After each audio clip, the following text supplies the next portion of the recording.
celebrating the connection with our pets. This is Animal Radio, featuring your dream team, veterinarian Dr. Debbie White and groomer Joey Villani. And here are your hosts, Hal Abrams and Judy Francis. And Judy has booked an incredible show once again.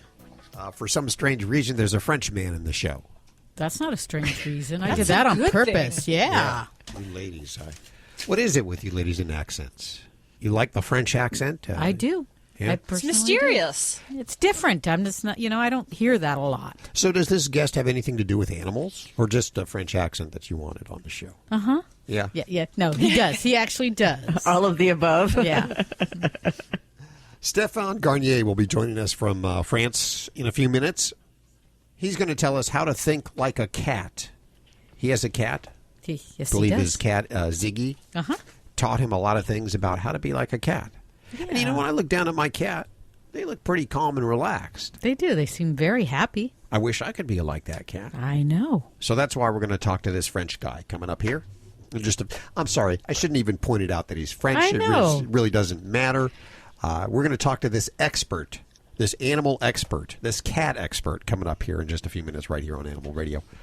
Also on the show today, actress and comedian Mindy Sterling will be joining us. She's doing a musical called Catstravaganza. That sounds awesome. It's all about cats, I guess. I would assume. About cats, yep. We'll find out. And speaking of cats, if you're getting a kitten, be listening today because we're going to tell you how to get your kitten started right because there's a way to do that. Start him off on the right paw? The right paw.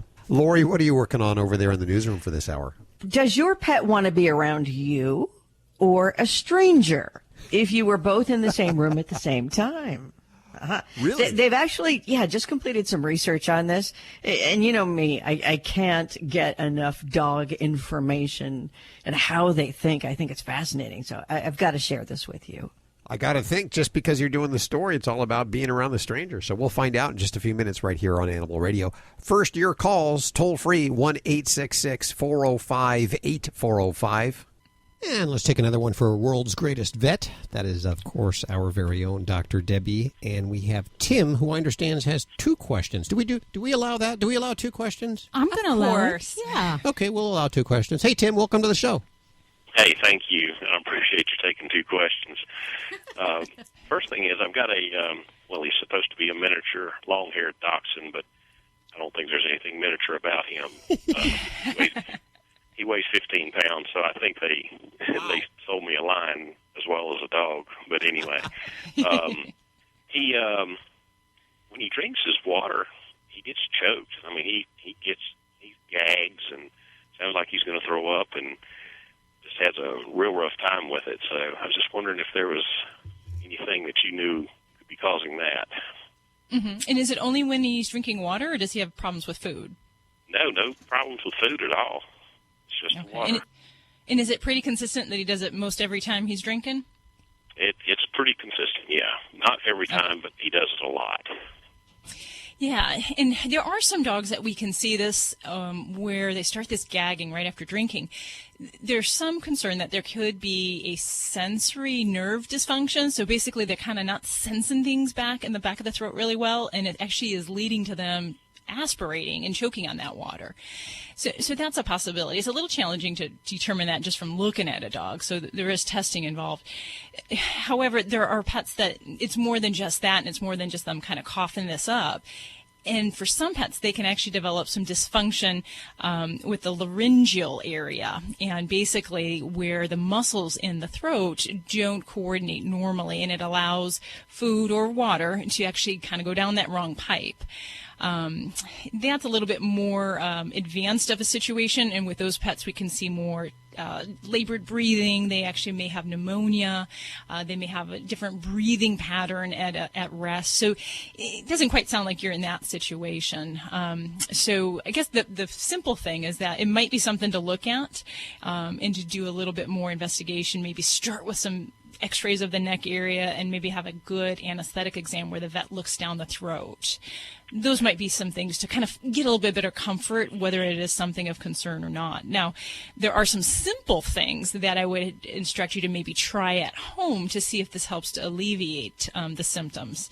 And if all you're left with is that just he kind of coughs and gags with water and it doesn't lead to anything more serious, then we may just need to try these things. And one would be to try elevating the food and water on a little feeding stand. And for some dogs, that's all it takes, is that just that elevation and little height can make a difference. Okay.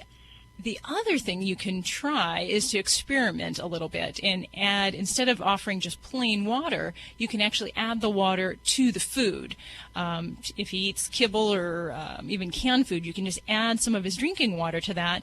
And because he'll be eating it, it may not cause that same reaction. And that way you kind of help to minimize some of the coughing and gagging he does at other times. Okay. But those might just be some little experiments you can try to see if that helps make a difference for him. Okay. I will. I'll try that. And he's got his annual checkup this week anyway. And that's why I wanted to talk to you, just to try to talk to the vet too when he goes to see him, and maybe give him some ideas to look at also. Sort of like a second opinion, I guess. So. Absolutely. Okay. The second thing was, and this is gross, but how often should you express the anal glands? Anal glands, it's one of our favorite topics in the vet world. The answer is as often as you need to. Does your guy have some problems where he's scooting his bottom or he has leakage of those glands? Well, he doesn't leak and he doesn't scoot that much. He does occasionally, but he really bites at it a lot. And okay. I know it's not fleas. He doesn't have fleas, and I take him to one of the major chains to have him groomed once a month, and they said that that's one of the indications that his glands needs to be expressed. So they always do it, and that's once a month. And I was just a little surprised that he may need it more than that. That seems kind of often. Well, for dachshunds, once a month is actually a very common reality. More than that, I can't say that we don't occasionally have a pet we do more than once a month, but I try to avoid it if possible.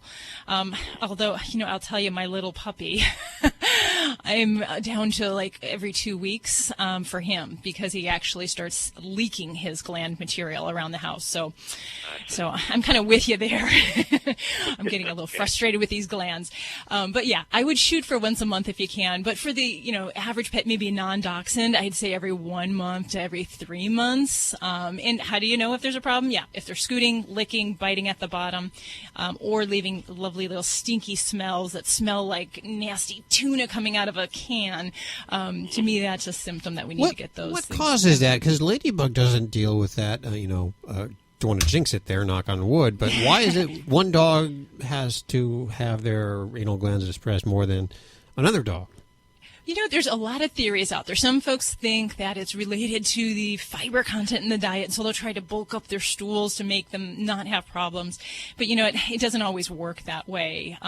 There are some breeds we just tend to see more problems. Basset hounds and dachshunds are probably my number 2 breeds that we see frequent anal gland expressions that just need to be done for comfort and, and for owners' happiness. And then, just some dogs, we can see more problems if they have food allergies. They can have more symptoms of the anal glands. So, some of those things we can kind of play with diet a little bit for some pets as well. And, there's that occasional pet we will talk about taking these glands out. And, I may be signing up boss for this surgery if I have to keep squeezing these glands every 7 to 14 days. Wow. So I'll keep you I posted didn't realize on that you one. need to have that done, so maybe that'll be a possibility. Yeah, you can. And it's definitely, the surgery is not the first choice we have. Because if we can manage something without having to cut out a body part, we definitely would prefer it. But for the pets that have, frequent infections, or we just have a lot of ongoing issues with these glands, surgery is, definitely something to consider. Hope that helps you, Tim. I appreciate your help, and I enjoyed the call. Thank you. I appreciate you listening to Animal Radio. You tell your friends about it, okay? I will. Okay. 1-866-405-8405. The more listeners we can get, the better I can pay rent. Hey, I'm just telling you the way it is, okay? Let's pile on those listeners. And we have new listeners every week. Oh, are we done here? Yes. It's Animal Radio. You're listening to Animal Radio. Call the Dream Team now at 1-866-405-8405. Hey, it's Alan Cable. Today we're going to talk about dog behaviors, the most common ones that people have to deal with. Number one, barking. Most dogs bark. That's just a fact of life. But if your dog is barking all the time, before you can correct it, you got to find out what's causing it. There's a lot of different reasons. Sometimes your dog is bored or he's anxious. Sometimes he's barking at other dogs or warning someone to stay away. And sometimes he's just playing or excited. Once you figure out why your dog barks, you can start to deal with it. I'll tell you one thing, a happy dog is a tired dog. Make sure your dog gets plenty of exercise. Don't pay attention to your dog when your dog's barking. Don't pet him, hug him, give him treats, feed him, any of that stuff, because that encourages your dog to keep barking. That says, hey, I'm doing a good thing here. Yelling at your dog doesn't work either, because again, you're giving your dog attention and that may make him bark even more. What you want to do is when your dog is barking, give your dog a quick correction. You can clap, say the word quiet very sternly, quiet. Or have a collar and a leash on and just give him a little jolt, a little snap of the wrist. And while you're doing this, again, use the word quiet. As soon as your dog starts being quiet, you say, good dog. Even give your dog a treat. In general, you want to give your dog affection and reward when your dog is calm and quiet. That encourages your dog to be mellow. You want to reward your dog for behaving the way you want and ignore and correct your dog when your dog's behaving the way you don't want him to. Don't rile your dog up to, oh, good dog, and pet him like crazy. You just want to say good dog and be mellow yourself. Here's another dog behavior people have to deal with, chewing. That's a natural behavior for dogs, but you want to teach your dog what to chew, or else your dog will rip your house apart. The most common reasons dogs chew things is because they get bored, or they get anxious, they have anxiety, they're curious, because that's how dogs learn about the world, or they're a puppy and they're teething. So you got to be there, and as soon as your dog makes a move to chew the wrong thing, like your favorite chew, you give him a quick correction with the word no, and then stick something in his mouth he's allowed to chew. Then when he chews it, you say, good dog. You know, it's a lot like training a husband. This is Animal Radio, baby. Hi, Joanne Worley on Animal Radio. Hello! And please spay and neuter your pets. As a matter of fact, spay and neuter your friends' pets also. Give it to them as a present. What a good idea. Does your dog keep running out of your yard? Have an invisible fence that just doesn't work? You need a Pet Playgrounds dog fence. It's a physical fence that can be assembled by yourself or by one of our installers. The Dig Guard prevents dogs from digging under our fence. It's a strong yet flexible steel mesh system that moves. This stops dogs from climbing, too. Order your fence at petplaygrounds.com. Use code ANIMALRADIO to save 10% on any order that's 200 feet or more. Well, we here at Animal Radio just installed one of these brand new Pet Playground fences, and they are incredible. We love them, and I'll tell you why. Obviously, we want to keep our dogs within the perimeters of our house. And while it might seem like the invisible fence is the best choice for that, it simply isn't, because invisible fences fail. They fail 30% of the time, and they can harm your dog. Plus, here's something you may not have thought about. An invisible fence might keep your dog from going out, but it doesn't keep predators from coming in. That could be like coyotes. If you have a small dog and you live in a coyote-ridden area, the invisible fence will not work for you. In fact, it makes your dog a sitting duck because now they're trapped in the property and they can't leave the property to escape that predator without being shocked. The Pet Playgrounds fence has close to a 100% success rate. Plus, you can assemble it yourself. Now, those of you that listen a long time, you know I'm not the best handyman. I put it up myself, and I'm damn proud of it. But if you're like me and you need professional help, they have professional installers available in your area nationwide to help you. Now listen up. I'm going to give you a coupon code. We'll keep it nice and simple. It comes with 10% off any kit that's 200 linear feet or more. And it comes with free 10-day shipping. Here's the code, Animal Radio. All one word, put Animal Radio in. You'll get 10% off your Pet Playgrounds fence. Visit petplaygrounds.com. You're listening to Animal Radio. Call the Dream Team now at 1-866-405-8405. It's your favorite show, Animal Radio. Go grab your pets, bring them round. They love the show, too. And if you want to talk to Dr. Debbie right now, toll free 1-866-405-8405. You can also ask your questions, of course, from the free Animal Radio app for iPhone, Android, and BlackBerry. Download that now. And if you haven't downloaded it recently or updated, there has been a brand new update this week for the iPhone 10. For those of you, raise your hands if you own an iPhone 10. For you, too, that own one of those, there's been an update to the Animal Radio app, and you want to go do that immediately. Apparently, they have a bigger screen on that phone, so we had to update it for the bigger screen. Yeah, I've never seen one. I don't know anybody who has one. An iPhone 10? Yeah. Yeah. Too big. They're not selling very well for some reason. Too big. It is too big. You know what? Because I don't want to get into talking phones here, but the one I have right now fits into my pocket just nice. Yeah, exactly. On my hand. But that's a flip phone, Hal. Yeah, I know. So what are you saying? I don't have to deal with texts. You won't see me sitting around a dinner table texting people or any of that. But are you making fun of me? You're not making fun of me, are you? No, never. I didn't think so. Heck, you love cats. What can I say? I love a guy who loves cats. I do love cats, and in fact, in just a few minutes, we're going to be talking to Stephane Garnier. Like the shampoo, Garnier? Garnier? Yes. Are we calling him in France? Yes, he is in France. That's where we'll be speaking to him. Yes. And he wrote a book called How to Think Like a Cat. Yeah, I don't care. I don't care what the book was about. I just, It could have been about flies on the wall. Could have been, and I'd love to talk to him. Just because of his accent? Exactly. I'm a sucker. Are you the same way, Lori? Do you like a guy that speaks French? No. Yeah. I think French can be kind of wimpy. Give me a pit bull, dang it. Wow. Okay. Sorry. I, of course, flunked French. Voulez-vous se coucher en de fromage autour de soi, de soie? Ooh la la. I have no idea. Good. Hey, Yeah. I think it was something about me and an monkey. egg or something like that. I don't have a clue what it was about. But he will be on, and he will not talk French, but he will have that French accent. Am I to understand he has a hard time with English? Yes, in fact, he said he used to live in Miami about 15 years ago. Oh, well, that explains it. It's been 15 years since he's really spoke English. And you really don't speak English in Miami, so that wasn't a good place to learn He English. probably knows a lot of Spanish. Probably. Miami. I bet he speaks Spanish better than Fluently. he does English, yes. But he has studied his cat, his French cat. Yeah. And he has taken some notes and written a book, How to Think Like a Cat. Thinks we all should think more like a cat. I agree. Do you see cats running around Sounds crazy? like a nut. I'm just going to No. ignore you all today, okay? I'm going to be very aloof. Like a cat-like? Just like a cat. Like a cat.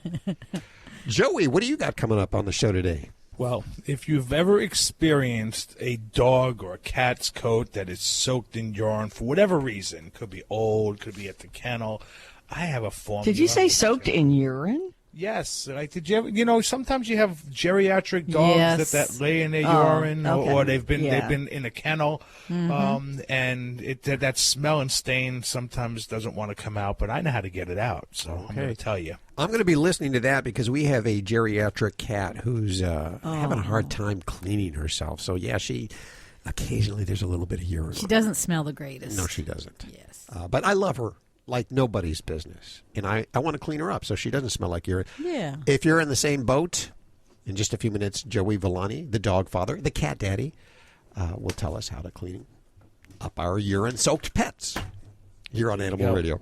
Lori, what are you working on? Believe it or not, there has been another acquisition in the world of pet food. So one of the great big companies that makes, half of the pet food in the world is gobbling up another smaller company that actually makes a really big brand. It might be yours. And this is never good for the boy. consumer. Never good for the consumer. Usually not. Oh, boy. Oh, boy. Oh, boy. Oh, boy. Hey, Cody, welcome to the show. Hi, how are y'all doing? Doing good. Great. What's going on? I have a 6-month-old mutt, and she is eating my other dog's poop, and I'm wondering what I can do. We read that it was like a lack of nutrition or something, so we read we could give her liver, and we started feeding her liver and all that, but that's not working either. Ew, I hate liver, man. Ugh. Feel bad for your dog. No, it's not a nutritional problem. Dogs do this because they like it. We don't want to face the reality. They find it fun, and it's an enjoyable thing. And what's even more fun is they love to do it because we respond so negatively to it, and we chase them around trying to pull the little pieces out of their mouth, and there's a kind of a game involved with it. Now, that being said, there are dogs that kind of pick up this habit when they're young and may continue doing it throughout their whole lifetime. And then for those, I might be looking at some other health issues that are going on. But it's a natural thing. Puppies do this. They pick up poop just kind of like kids explore their environment. The trick is, the number one thing is we don't want to try to make a big deal about this. So when I deal with this problem, there's twofold that I'll do. One is I talk about training, and two, I talk about deterrence and avoidance. So training is really where you train yourself to not respond badly to this. So if you catch your dog doing this, we want to find an alternative for the pup to do. So instead of saying, hey, drop it, we're going to say, I got a squeaky toy. Look at this great squeaky toy. And you go running in the other direction, squeaking that thing as loud as you can, dancing around like a fool. That is going to be more fun than that little pile of poop, and that's going to draw your pet's interest towards that. And so if your dog fails to drop the poop and brings it along, hey, you've made some steps. At least you've got the dog's attention and you're getting the right response. The second part of that is avoidance and deterrence. So if we have a dog that we're taking outside and we have no control over where they're going and they're going at will, we really have no control over saying, hey, stop that, come here. So you need to take your pet out on a leash to the potty area and supervise that activity. Praise them up and down when they do their goods, and when they walk by that pile of poop, and don't try to pick that up.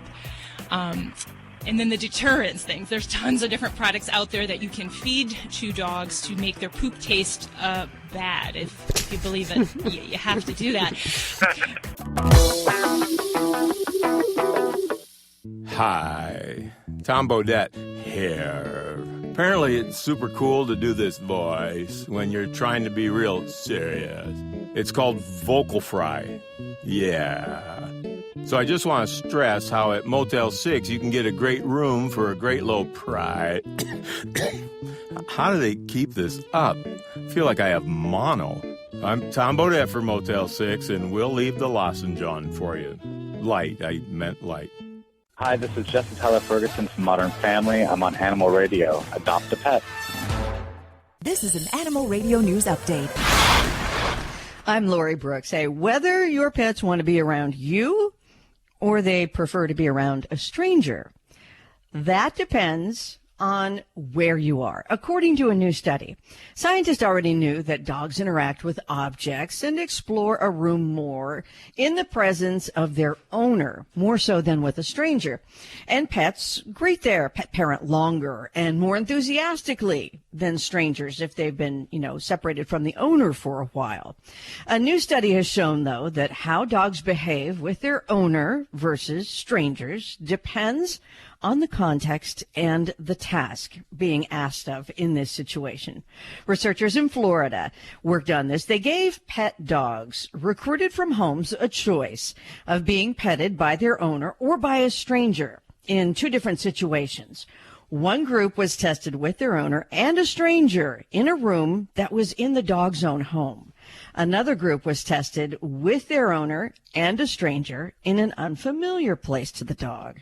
So the dogs in both cases were free to do whatever they wanted. And if they approached a human in the room, then that person, whether it was their owner or a stranger, the person had to pet them for as long as the dog allowed them to. And it did. It came all down to location, where they were. In an unfamiliar place, the dogs spent more of their interaction time with their owners, and nearly by 80%. So 80% preferred their owners in an unfamiliar place. But if they were in a familiar place, like when a guest comes over to your house, the majority of the dogs spent more time with the stranger, about 70% of them. It was a fascinating study. You can read more about it. It was published in the Journal of the Experimental Analysis of Behavior. Hey, there are more big changes in the world of who makes what pet food these days. The J.M. Smucker Company has announced that it will be buying Ainsworth Pet Nutrition, and they are the maker of Rachael Ray's Nutrish brand. The deal is valued at about $1.7 billion with a B dollars. Smucker says it expects Ainsworth to contribute net sales of about $800 million in the first full year after they close the deal. And that should be in May next month sometime. If you haven't been keeping up or track of what's going on, Smucker, the company that owns, I believe, dozens of pet foods. They were the ones with the pentobarbital in their food. Really? That was them? Yeah, that was them. So we're just watching another possibly good food, Rachael Ray's food, get swallowed up by this big company. So there's literally like 3 or 4 companies that make all of the pet foods now. And they're all sourced from pretty much the same place. So this is not good news for me, Lori. Yeah, and this Ainsworth, they also have a ton of other contracts where they make third-party pet food. Smaller brands, they make it in their plant, but it's just distributed under a different name. So there will be even more that are made by the same big 3 or 4 companies. The United Kingdom is going to be introducing a new ban on ivory sales, and it is going to be one of the strictest ivory bans in the world. Violators of it will face up to 5 years in jail or an unlimited fine, any amount.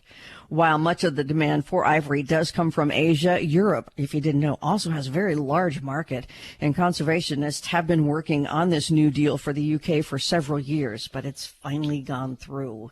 And in Michigan, the Troy Police Department has chosen its new crime-fighting pet mascot. Last month, Troy PD put out a Twitter challenge saying, if we get 10,000 followers by April, we want a police cat. So it reached the goal very quickly, as you can imagine, with animal lovers. So now they have a kitten from a nearby shelter. The officer that the kitten will be living with is a cat lover, of course, who already has 2 adult cats at her home. So what are they going to name it? We don't know yet. The name will be chosen in a contest for the city's public schools. But once it's old enough, the kitten will be going out for community outreach events. And yes, it will be visiting a lot the police department to hang out with other officers there. I'm Lori Brooks. Get more breaking animal news anytime at animalradio.com. This has been an Animal Radio News Update. Get more at animalradio.com. Hey, this is Cesar Milan. When I'm not doing the dog whisper, I'm listening to Animal Radio. Stay balanced.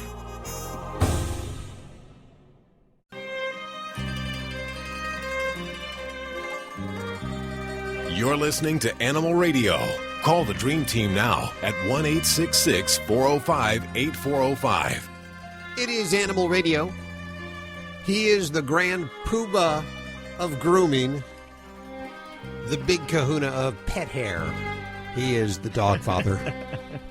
I think when you say the Grand Poobah, it's like I need wear a hat. You do, yeah, like a little Fred Flintstone. The Flintstones. Yeah. Next time I come in, have me a hat. We'll have you one with the little dangly thing from the top. That's perfect. Okay. That's perfect. So, listen, as the holidays rolled by, just a couple of weeks ago, I had a client who, that rover.com app? Okay, well, they left their dogs, 3 dogs, with somebody from rover.com. And apparently it went really well, except the dogs were soaked in urine. So I don't know, where they were kept, but this happens a lot anytime. Wait. It went really well, but the dogs were soaked in urine. Well, the reason why I say that, apparently the dogs seemed to be happy. They had a good time.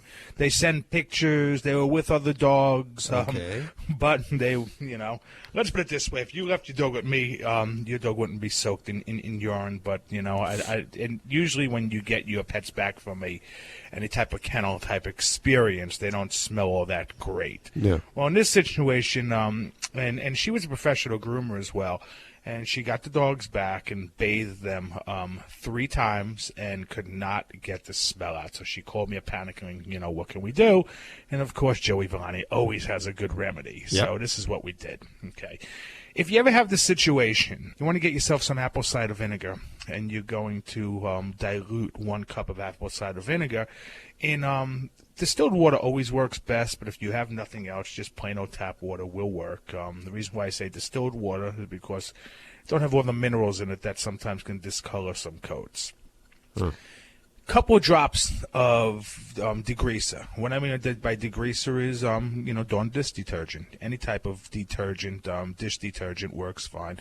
And when I say a couple of drops, that's all I mean is a couple of drops. And the reason why you put that in there, because it gives the water and vinegar substance to hold on. Otherwise, you put it on your pet and it just, rinses away and doesn't stay there. So now what you want to do is shake it up really good. Don't get it in the eyes because it will irritate. Matter of fact, if you could stay away from the head, completely. Stay a few inches back from the eyes because the fumes sometimes get a little bit tough. And you're going to use it as a rinse. So after you clean your dog, you're going to pour this on your pet. And what that's going to do when it dries, it's going to remove all of that urine odor, okay? You may smell a little vinegary, but that's going to go away. It's going to go away within an hour after drying. Now, one thing I do want to say about this mixture as well, if you keep it in a spray bottle, and it only has a shelf life of about a week or two before it starts to sour on you, but if you keep it in a spray bottle, it also repels fleas. Huh. So before you take your pet out on a walk, because they don't like the smell, you give your dog or even your cat a spray of this solution, and it'll repel fleas, which is a nice natural way of keeping your pet itchy free, okay, and smelling good. Another incredible tip from the dog father, Joey Villani. If you want to talk to him right now, toll free 1-866-405-8405. Can I talk to him right now? Yeah, you can. Yeah, she has to get in the queue. Yeah, so 1-866-405-8405, Lori. I'm sorry. No, I'm go cutting ahead. to the front of the line. Yeah, go ahead.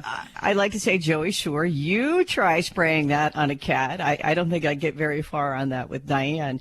But also, I would be so upset if that happened to me. I can't imagine anything other than a dog who is unwell or elderly, severely so, that would happen where they would be soaked in urine. You know, I'm going to be honest with you. I'm being very, very, how could I say, nice in this situation here. The person that it happened to was very, very dear to me, and I paid their $800 bill so their 3 dogs could stay there for a week. So I'm actually being nice.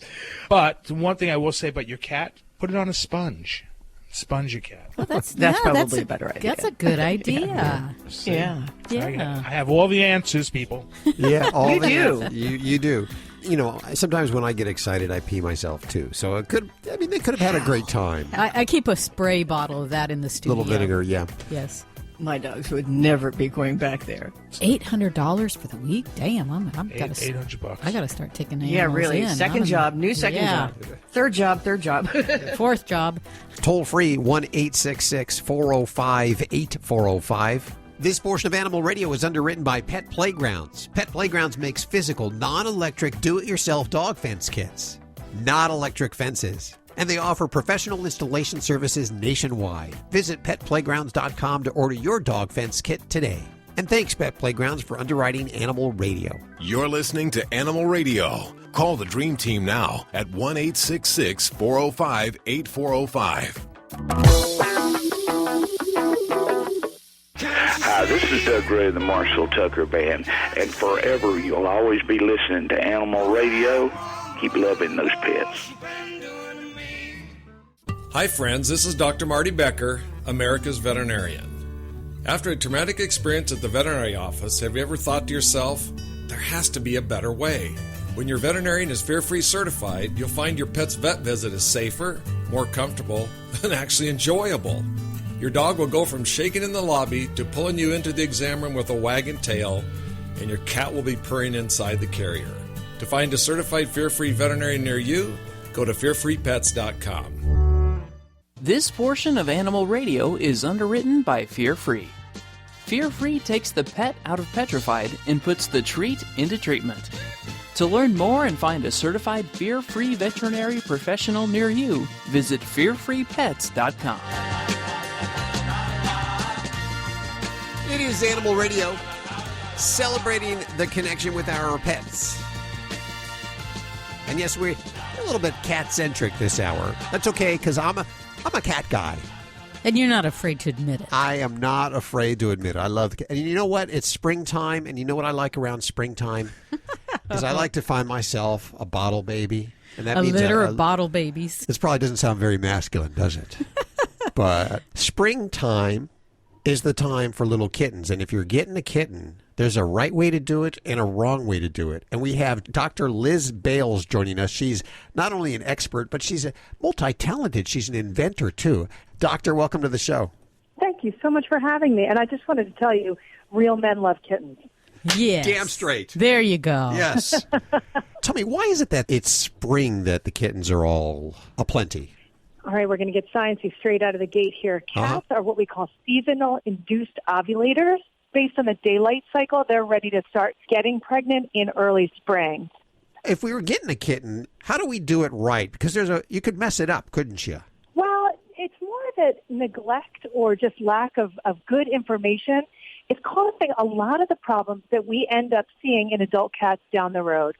And now we have so much exciting and new information on how we handle and expose kittens to new things that really help to shape the rest of your cat's life.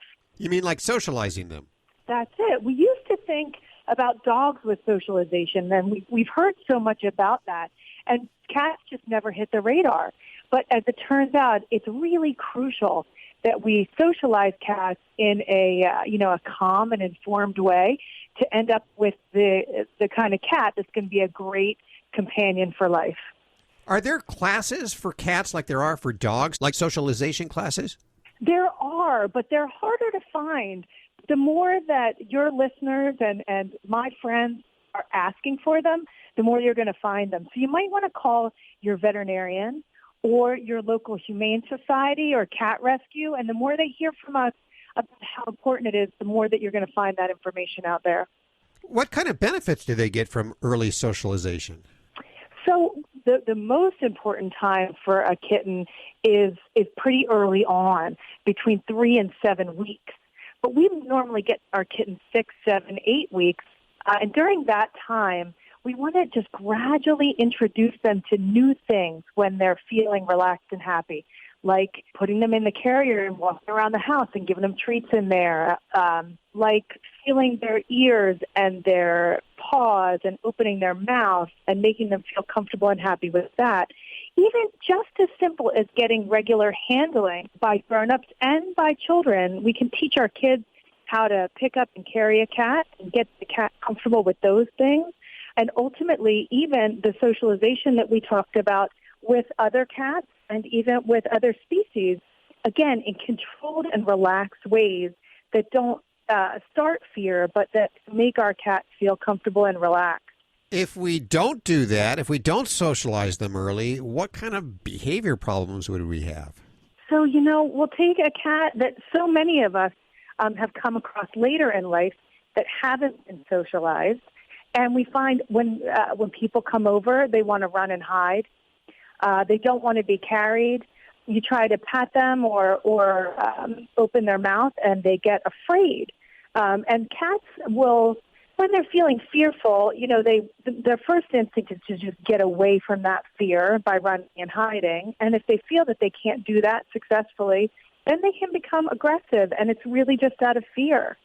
They also can, later that day or surrounding a stressful event, they may actually urinate or defecate outside the litter box and just be more likely to be aggressive or destructive towards our furniture or, our feet and toes at a time different than the stressful event. Well, what are some quick tips that you can give us to give some enrichments for our cats? Well, so we want to go back to the basic needs of cats. Cats need places to climb, and it's one of those things that's so easily overlooked in our home environments. So they end up on the countertops or the kitchen table and other places we don't like. There's so many great options right now for cat shelves or cat trees. You want to give, if you have more than one cat, you want to give multiple places in their favorite rooms for them to climb. We also want to give them places to hide. A covered bed, even as simple as a box with a towel on the top, or you can get some of those fancy beds that are covered. And you want to have, again, enough for each cat so that they don't have to get aggressive with each other over who gets what. So places to climb, places to hide. You want places for them to scratch that you want them to scratch. And then play. So our cats love to play with us. And it isn't always what we think. Even as little as 5 minutes, a couple times a day, morning and night of play, is really all your cat needs. So if you can schedule 2 5-minute play sessions a day with your cat, you're going to end up with a happier, healthier cat. And then finally, we've got to give them ways to hunt for their food that don't involve us. Cats are actually solitary hunters. They want to hunt and eat alone. So let's give them places to climb, places to hide, places to scratch, at least 5 minutes of play twice a day, and an opportunity to hunt for their food in the house. These are some great ideas. If you want to learn more, you can head on over to fearfreepets.com or fearfreehappyhomes.com. Dr. Liz Bales joining us. Thank you so much for spending time with us today and validating my love for cats. That's a sign of a man with a kitten. That's real masculinity. I love it. This portion of Animal Radio was underwritten by Fear Free. The veterinarian isn't typically thought of as your pet's favorite place to go. With Fear Free, that all changes. To learn more and find a certified Fear Free veterinary professional near you, visit fearfreepets.com. We can't tell you why canine caviar is the only alkaline-based dog food, but we can tell you alkaline is proven to minimize the risk of renal failure and pancreatitis, reduce scratching, cellular degeneration, and disease, keeping your furry friend youthful and healthy longer. And those are the reasons we can fit into this short commercial. But by visiting caninecaviar.com, you'll see exactly what we do to make a better food for your dog. Try the one and only alkaline dog food risk-free. Canine Caviar.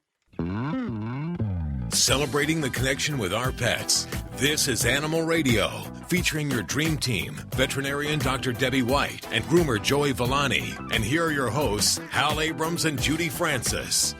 If you're a regular listener, you know I'm a cat guy. I just love myself some cats. And Lori, you're kind of a bulldog person. I believe you're fond of the bulldogs. Pit bull girl, bulldog woman, cat lover. Do you have horse lover? A horse lover. Do you have horses? Mm-hmm. You do have horses. I used to. Yeah, I used to have a bunch of them. Love. I couldn't go anywhere. If I would take a vacation, I would always take the horseback riding excursion because I would have withdrawals from the smell of horses in barns. Really? They're high maintenance, though, aren't they? I mean, you got to have lots of land. Yeah. Yeah. And they're quite expensive when you don't have a lot of land. And you have to just put them in the apartment, just stuff them into the corner in the apartment, and that's a mess to clean up No, after. I remodeled some property once, but also if you don't have the property to put a barn up and everything like that, boarding, and I had like several in boarding, and then you get training them and everything, and wow, their feet have to be trimmed, and But I wouldn't change a moment of it. I learned so much, and for many, many years, a barn was actually my favorite place to hang out. And I used to tell people with kids, I'd say, look, get your kid a horse because you would rather have them hanging out in a barn than in a bar or on a corner somewhere, Yeah. Every kid wants a pony. Absolutely. And, I have some friends with horses, and they said, they're wonderful, but, it's kind of like a Ferrari. They're a money pit. So you have to be prepared. There's a lot of enjoyment, but you're going to have a lot of upkeep with it. You don't take care of horses, do you? No, not. The largest thing I see is probably like a Great Dane. Although we do have a 170-pound pig right now in our office, and he's battling some illness. So you do see a lot of pigs, I noticed. We do. We have quite the gravitation of potbelly pigs in our area that come to see us, and we had a small one that was about 5 pounds today and ranging up to 170 pounds. So yeah. Now, while you love all animals, I'm pegging you for more of a dog person.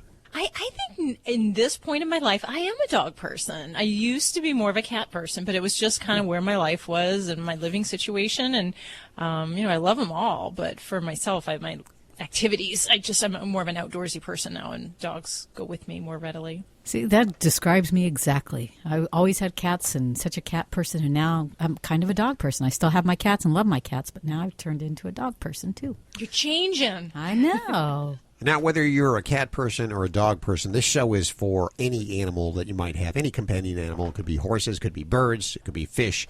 But I have noticed this hour is going to be a little bit leaning cat-centric. And that is because we're going to find out how to think like a cat.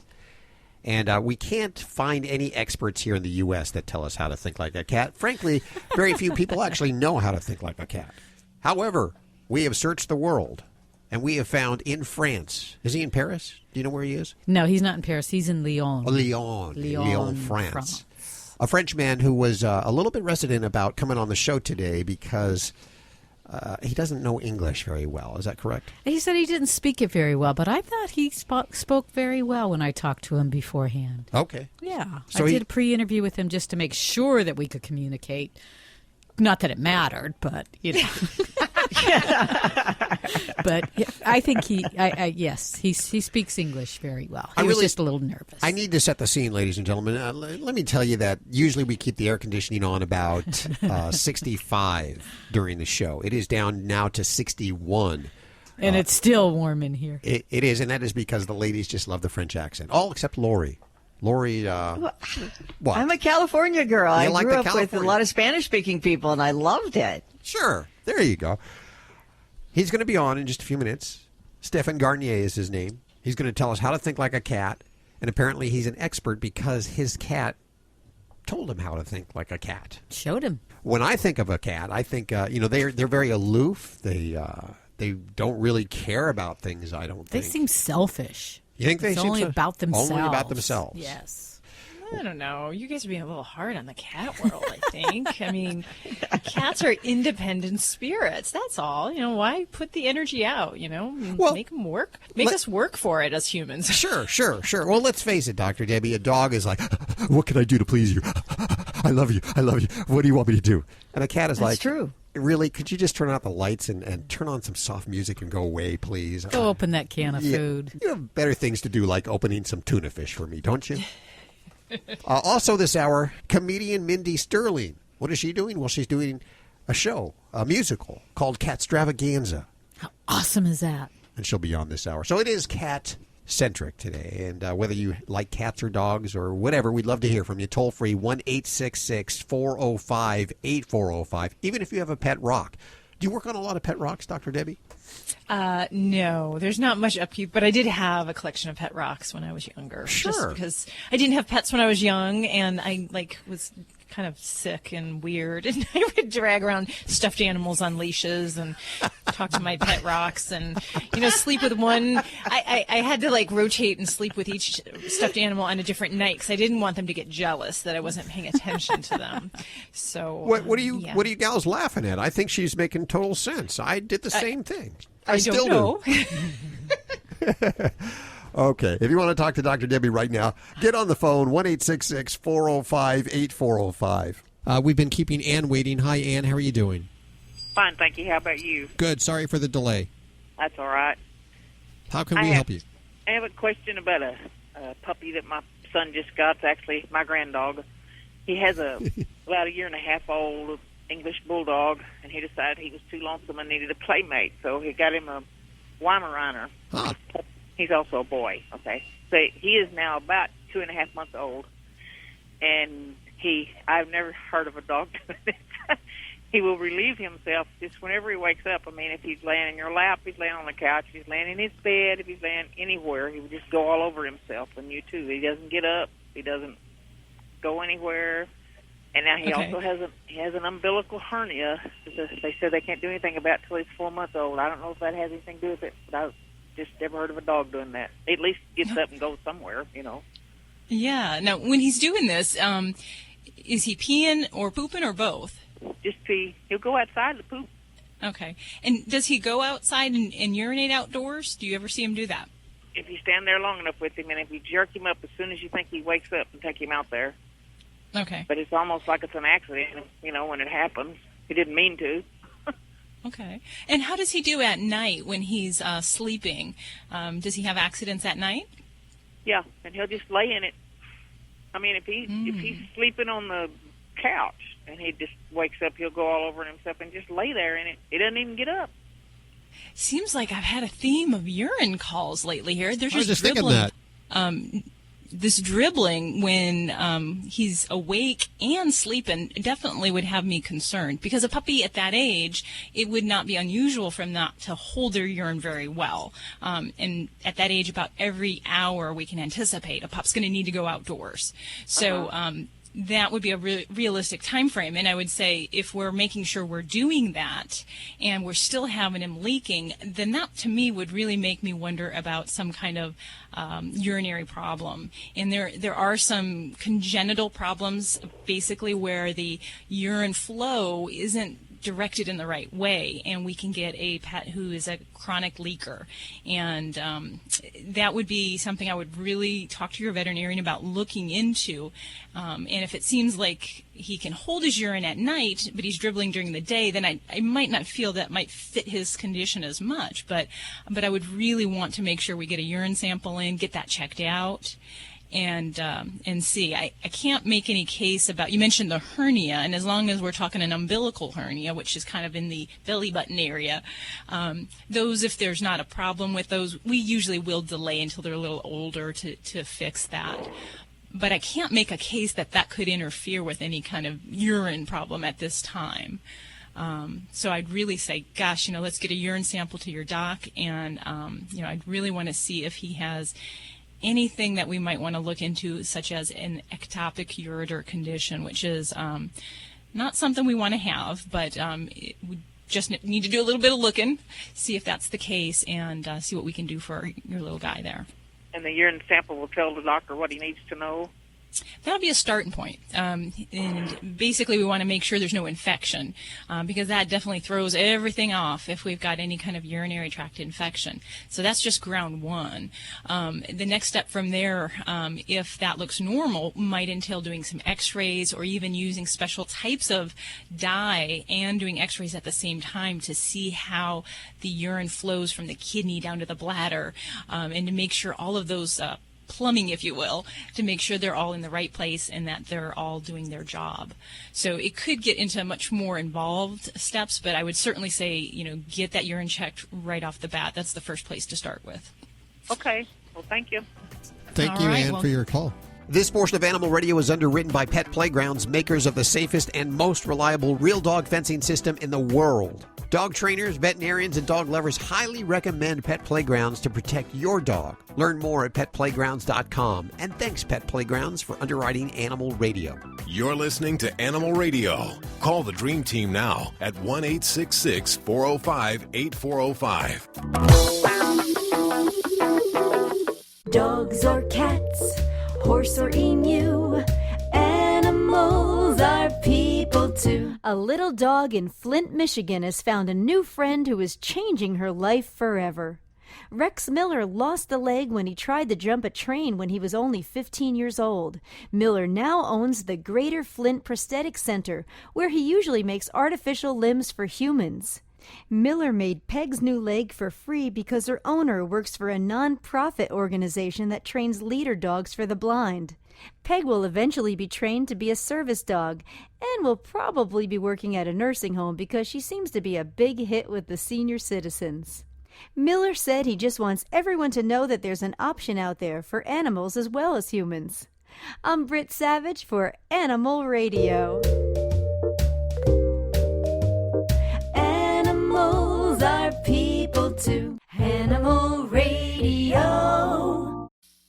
All dogs should eat a pH-balanced alkaline diet. An alkaline diet reduces health risks and can also reduce scratching, shedding, and hot spots. So does this mean you need to check your dog's pH balance? No, because Canine Caviar has created the first and only alkaline dog food that is pH balanced. It also has the highest metabolized calories. What does this mean? Your dog needs to eat less. Get a healthier dog and save money with Canine Caviar products. Find them at your local pet supply store or online at caninecaviar.com. You're listening to Animal Radio. Call the Dream Team now at 1-866-405-8405.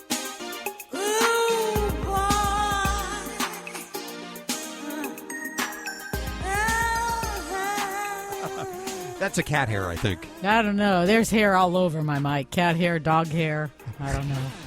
Can't get too close to it. Little cat spittle. That's all over it. place. They do a show on the weekends. Oh, is that why? After we leave. They come into the studio. They do a show that's specifically for animals, no humans involved. And that's why there's hair on the microphone. Okay. I'm sticking to that story, okay? We are moments away from Mindy Sterling, comedian Mindy Sterling, and also Stephane Garnier from France. We're going to talk to him and find out how to think like a cat. How do you say cat in French? I don't know. Meow. Yeah, meow, pretty much.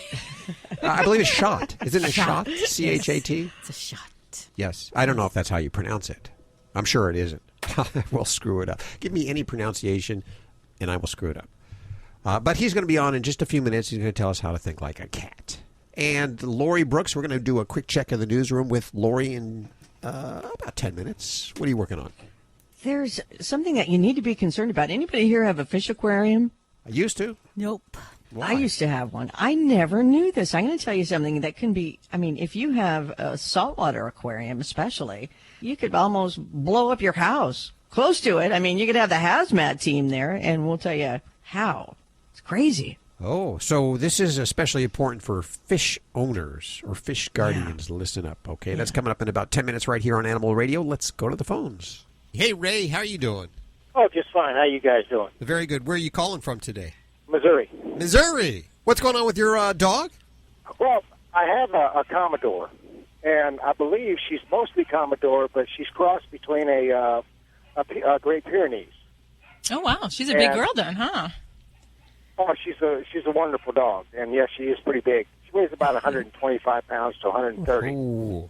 Yeah. And she's just what the deal is. She doesn't have the long hair. She has wiry hair, okay. And she has a spot on her right hip on the outside that she likes to chew on, and it's not a real constant chewing or anything like that. It's just that she chews on it enough to where her fur is discolored there. And we've looked at it, and it doesn't really seem to be a sore, but when we use bag balm, it goes away, and then if we stop using it, it comes back. Okay. And that's the only place she's bothering, or does she lick anywhere else on her body, scratch? No, not really. I mean, we do live in a tick area and a chigger area, and in the middle of the Ozarks. But other than that, no, she doesn't really have any other areas. We keep her pretty clean, and we use the front line on her. Well, I mean, because definitely I would say flea tick control is going to be just crucial. It's not, what the area you're describing isn't really typical for, say, a flea or tick infestation. And I'm actually a little curious about her hip. Now, has she had any kind of medical treatments recently, vaccinations, any kind of things where anything was done in that area? No, ma'am. Okay. I don't know. Because just if there was anything that was given as a shot, anything like that, I do see some dogs that will kind of lick the area, and it kind of becomes an area where they're irritated for some time. With this being over kind of the point of the hip, I'm gonna ask you to have her checked out by a vet in the hip area. Reason being, sometimes we will see dogs that will lick the surface of a limb or a body part if they're having arthritic pain, and it may not always be something where we're seeing limping or trouble getting around, but it can be that persistent licking over that site, and sometimes it can even be kind of a tingling, kind of like the pins and needle type sensation that they can have at a body part, and that may be why they're attracted to that, or they kind of repeatedly go back to it. So that would be something I would want to make sure that they do or don't feel is an issue. And then for some dogs, if we have an actual sore in the area and we can kind of clip the hair, look at it, and we see some thickening, any redness, any changes to the skin surface, in this situation, if we're trying other avenues, I'd like to do some sampling on that skin, whether that's something just doing a little surface scraping on there and then look under a microscope. That's a possibility. Your vet can do that. It's pretty quick, cheap, and easy. But the other thing we may just want to pair into this with complementing the topical that you're using, bag balm, we can even switch over to something like Vetricin that, is a very good topical for a lot of these kind of hot spots and lick sores. But I would add in maybe oral antibiotic with this as well, and maybe an antihistamine. Use those kind of that three-pronged approach with an antibiotic, an anti-itch medicine, and a topical, and see what this looks like after a couple weeks of continued therapy. Because sometimes it's a matter we just got to get a little bit more aggressive about treating these skin wounds. And then I've had some dogs, I'll tell you honestly, they have been on long-term antibiotics because if the pet lies on that area, then you have some pressure injury too. And I can think of a baby that, a German Shepherd that we treated for 3 months with antibiotics and padded bedding and bandages and what have you, trying to keep that area from getting irritating to get it to heal up. So, you might have a little bit more of a haul ahead of you. I hope not. But I would certainly, get that veterinary eyeball on things here. Okay, I'll surely take your advice. I appreciate it very much. Hey, thanks for listening, Ray. 1-866-405-8405 to check in with the Dream Team right now. This healthy serving of Animal Radio is brought to you by the grain-free Red Barn Naturals canned food for dogs and cats. Always made in the USA with natural, functional ingredients to support your pet's optimal health. Learn more over at redbarninc.com. And thanks, Red Barn, for underwriting Animal Radio. You're listening to Animal Radio. Call the Dream Team now at 1-866-405-8405. Hi, I'm Charlotte Ross on Animal Radio. Please remember to spay and neuter your pets. Admit it. You love your dog, and he is part of the family. So, when choosing your next vacation, don't forget Fido.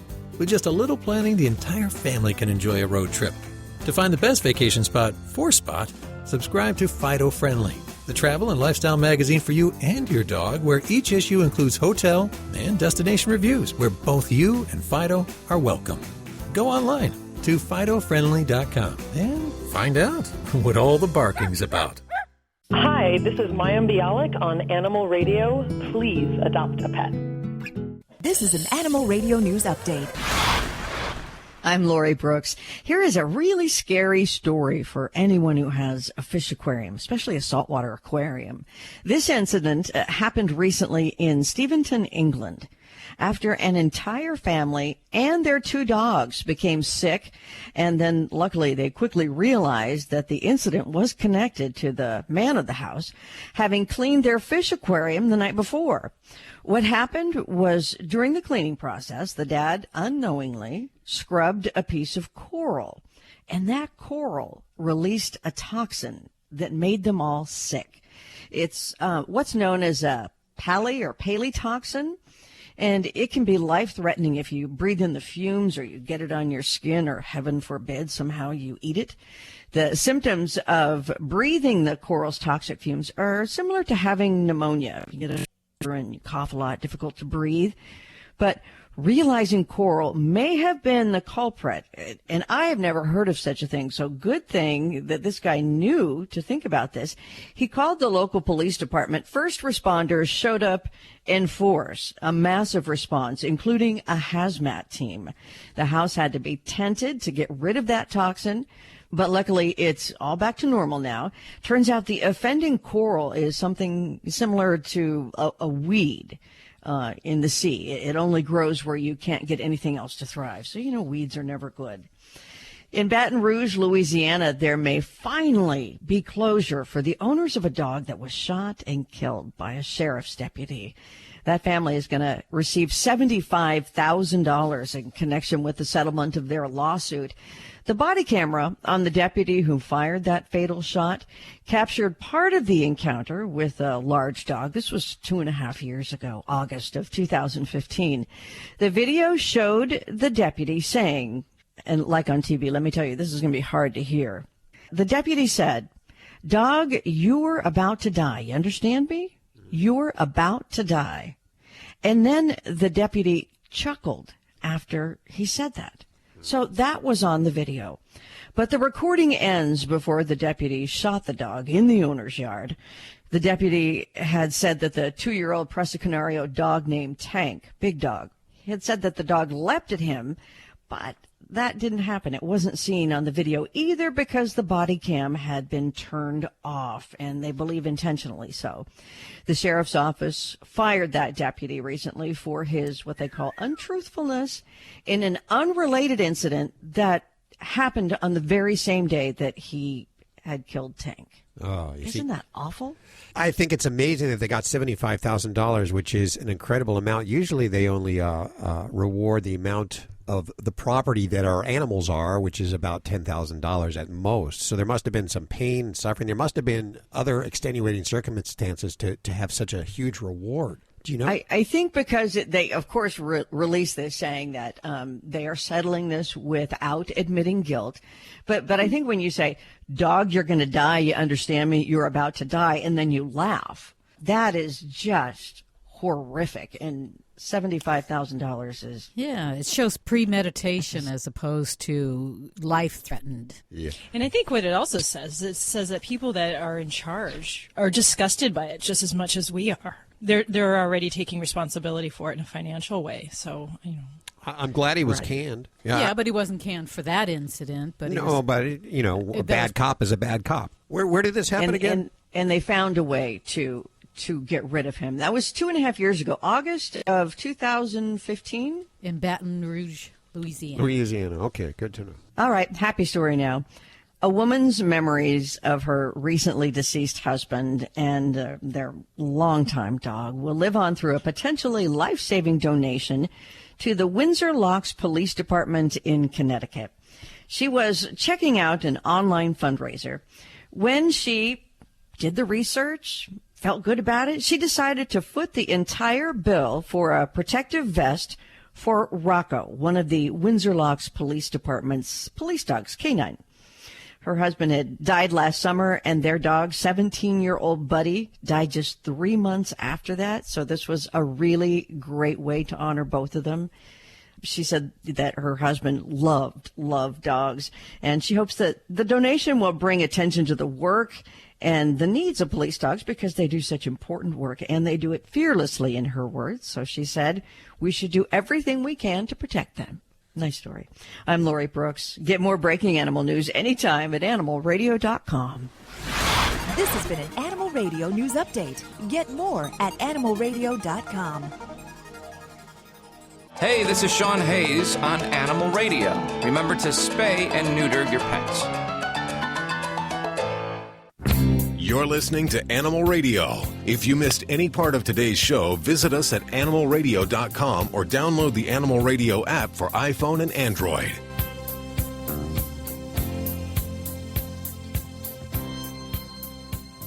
Yeah, it's been a little bit of a cat-centric show today, and we're going to top it off with another Catstravaganza. Tonight, happening in Los Angeles, if you're listening in the L.A. area, a very special musical spelled M-E-W.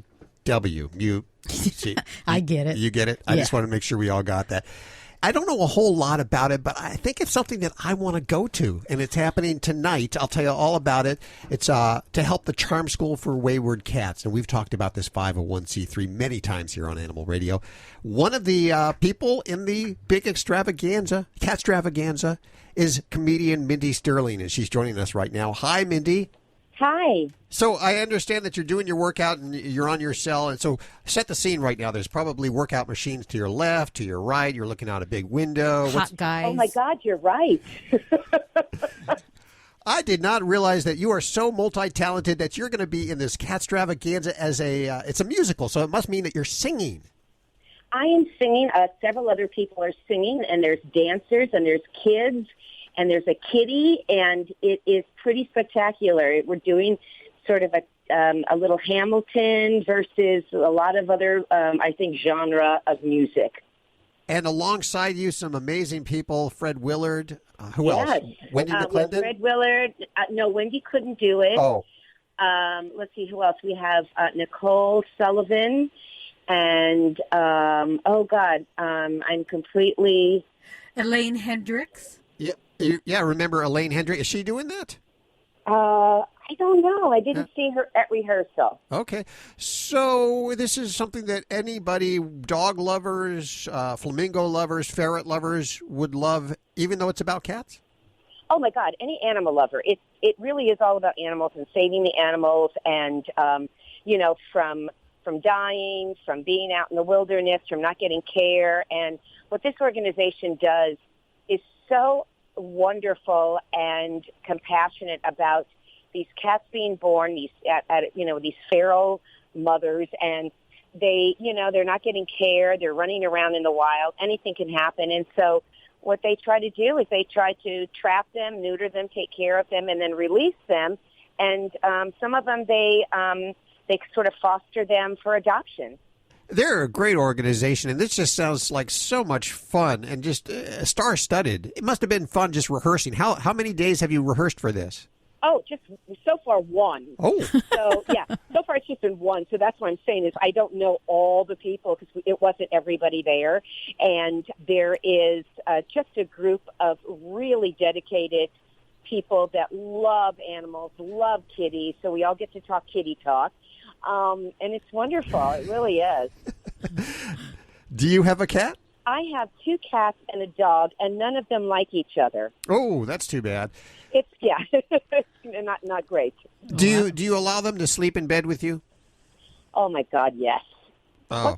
What's the point of having animals if they can't sleep with you? Come on.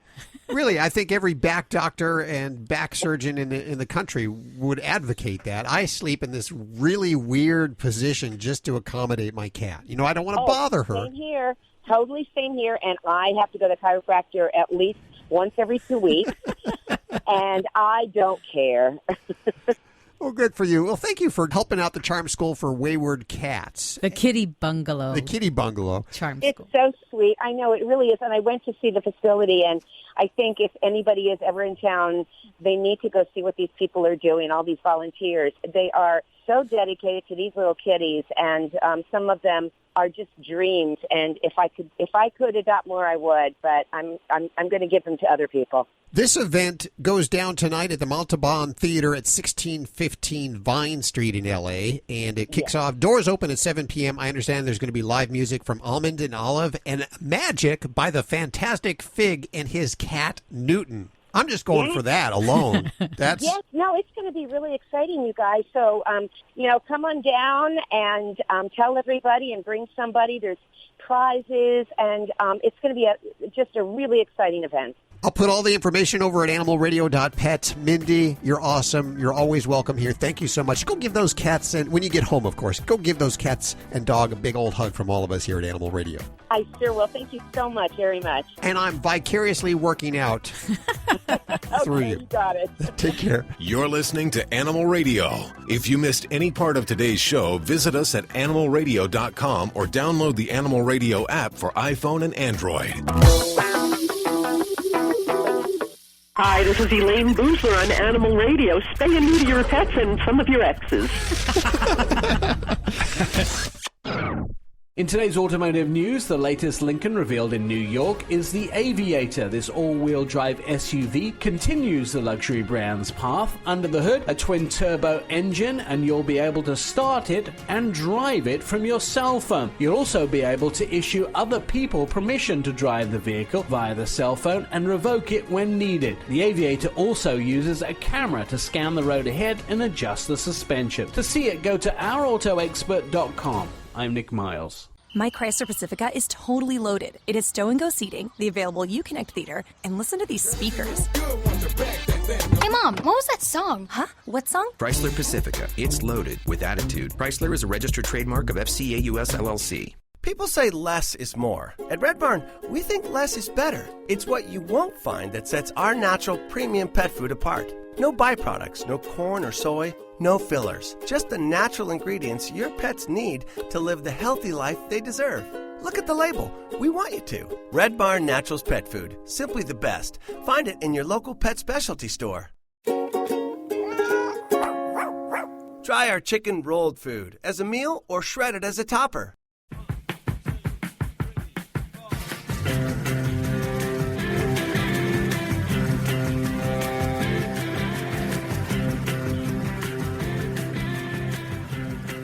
It is Animal Radio. Those of you that know me or have listened for a long time know that I'm a cat guy. I have no shame in that. A lot of guys, they won't admit that they're cat guys because, it's better to be a dog guy, right? Yeah. They're ashamed to say they like cats. I have no problem with it. I love I wish I could be more like my cat. And that's when this book came across my desk, How to Think Like a Cat, that I said, Damn, I wish I could think like a cat. I know. Get the author on and help me think like a cat, damn it. See, just right there. A cat would never do that. No, a cat would be calm. Cat's calm and relaxed. Yes. We welcome from, are we calling Paris? Is that correct? I'm not sure what city. Stephane Garnier. How are you doing, Stephane? Yeah, good, and you? Nice to hear you. Nice to be, I live in France, in Lyon. Lyon? Okay. Lyon. And what time is it there? It must be late? About 9 p.m. Thank you for staying up tonight and talking with us. So you have a cat, obviously, right?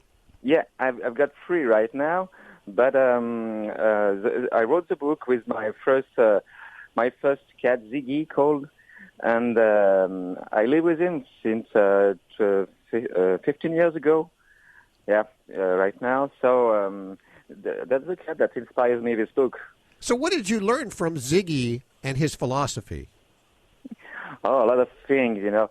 At first, at the beginning, I'm sorry, I don't speak very good, but it's gonna come.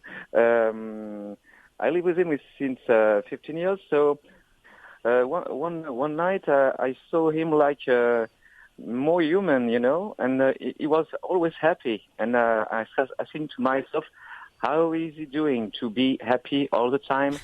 And I try to find what is he doing every day, and I start to notice some. I found that some about 40 qualities and talents that he's got to feel good. Now, how does a cat start out its day, and how can we do the same? The morning, you said, every day? Yes. Yeah. Oh, is doing something very simple that we forgot, I think. For wake up, for example, instead of jumping out of bed and running in all directions because we're late, yes, we could, like the cat, yawn long and stretch in our bed to get up in peace and relaxation in order to have a good day. Okay. This is a reflex for him, and I've got a lot of people that call me now that because they start to do it and they feel better and start their day better like this, more relaxed and zen.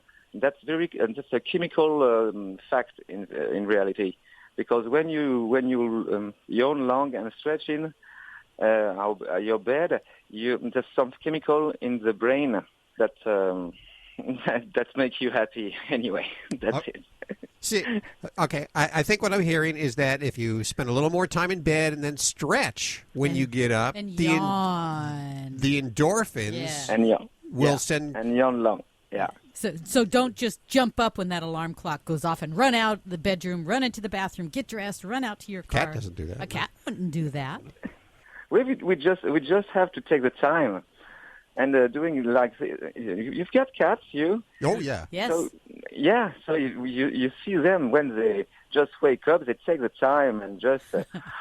You know what I've noticed with a dog is so eager to please a person, but a cat, it seems like they don't care if they please you or not. Are they selfish?